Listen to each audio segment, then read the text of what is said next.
এই মেয়েটি জন্ম থেকেই দেখতে পেত না। ক্ষুধা লাগলে সে ছত্রাক ধরা পুরনো রুটি খেত, কারণ অনেক আগেই তার মা তাকে একা ফেলে চলে গিয়েছিল। একদিন সে হঠাৎ পরিচিত একটা গন্ধ পেল, সেই পুরনো চেনা সিগারেটের গন্ধ।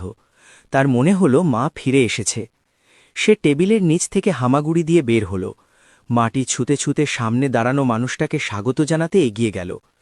কিন্তু হঠাৎই তার আঙুল গিয়ে লাগল খসখসে দাড়িতে। সে ভয়ে কেঁপে উঠল।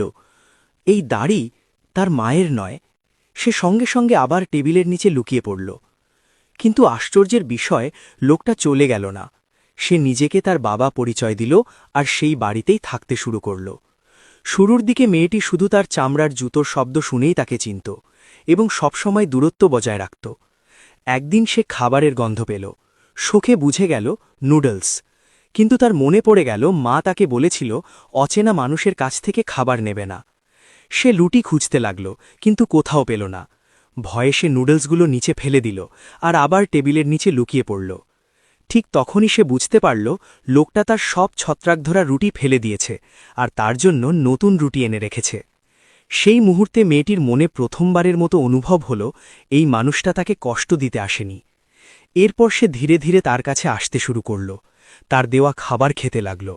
সময়ের সাথে সাথে সে লোকটার সাথে জড়িয়ে